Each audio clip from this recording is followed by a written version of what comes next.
In this video, we're going to be taking a look at Deno's Runtime API, also known as the namespace. We'll be taking a look at all of the built-in functionalities and built-in features that come in the Runtime API.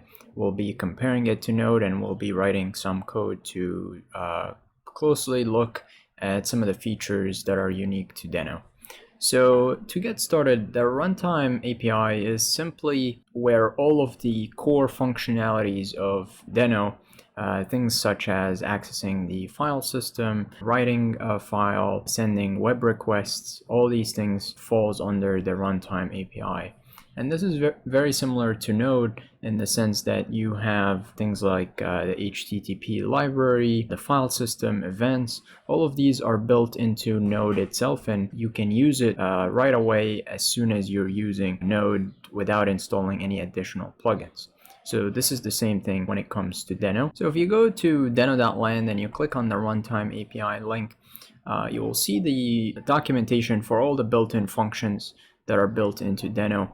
And you'll notice that in addition to some of the basic functionalities such as writing to a file, reading from files, and things like that, you will also see that we have things like clear interval, clear timeout, set timeout, fetch. And if you have done any work on the web, you'll see that these APIs are actually native to the web. And this is a unique feature in Deno that Node does not have, in the sense that it uses the native API functionalities for things such as fetch and set timeout, because Deno's philosophy is to have things as close as possible to the browser. So in the browser, we use the fetch function to send some HTTP requests, and in Deno, it's pretty much the same thing.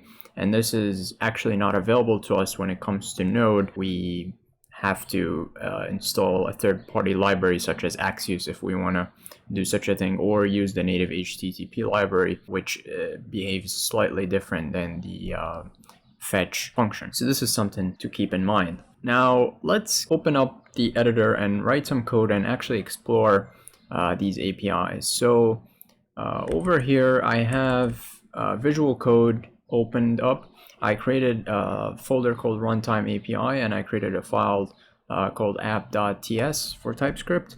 Let's, for example, create an app that writes some text to a file. So I'll go ahead and create a variable called text, and here I'll have this equal to hello world. And then in order to write to a file, we use the global Deno object to access some of the Runtime API functions that we talked about. So in order to do that, we type in Deno, and then if you do dot, we get all of the different functions that we just saw in the documentation.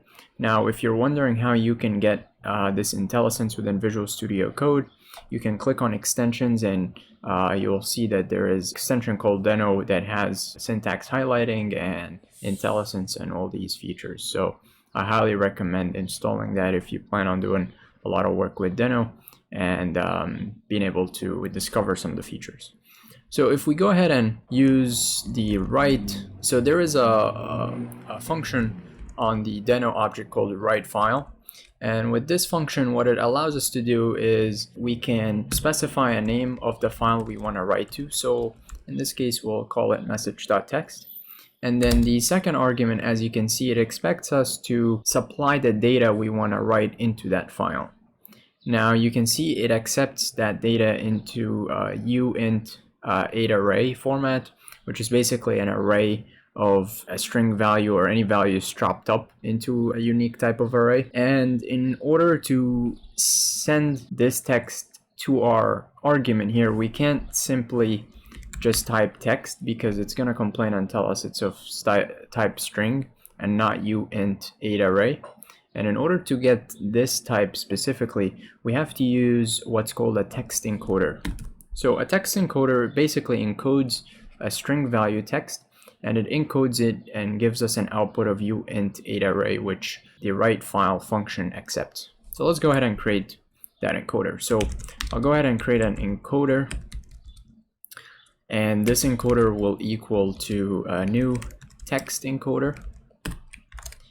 Now let's declare a data variable which we will supply to our function, and the data value will equal to encoder dot encode, and then we supply the text value, and you can see here the input that it expects is of type string, which text is type string, so we will supply text. What this will give us is basically the encoder will encode this text and give us the uint data array that the function expects here. So we can simply copy data, supply it into our function, and the error goes away. Now this is a promise function, so we do get back, we can use then and then run some code once it executes properly. And here I'm just gonna run a console log statement saying completed once the process has finished. So here I have my file. Let me open up the console and run the file. So in order to run a file, we can just do deno.app.ts. And let's see what happens. Okay, so we found argument, oh, we have to do deno run, my bad. Okay, so it's compiling the file, and then we get an error saying that uncall permission denied, write access to message.txt. We have to supply the allow write flag. Now, what is the allow write flag?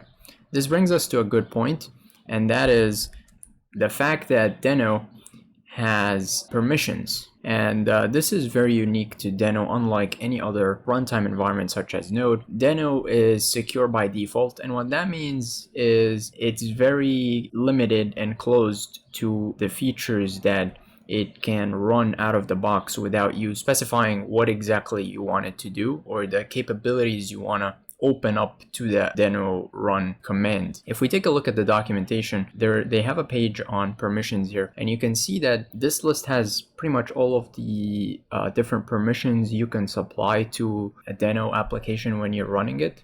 So some of the ones that you can kind of be familiar with somewhat is allow net, which this will allow network access. So if you want to do fetch requests or any web programming, you will definitely need to supply that. You can also do things like allow write, which is what we're running into, and this will allow us to write to the file system. We can also do all sorts of fancy things, such as allowing it to write to specific directories within our file, or only giving it filtered access to certain folders. So it can definitely be customized to how you want it to work. If we go back to our code and do deno run allow write,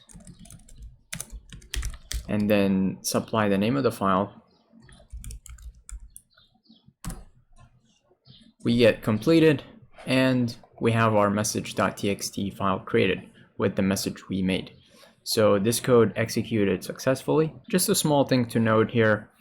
We wrote deno run and then we supplied the flag. It's important to note that we have to supply the flag after the run command and not before or after the file name we're trying to run. This is actually very specific in Node's documentation, because if you try to execute this command by adding the flag in the end, you will actually get an error saying that you have to allow write flag and that it won't really see it.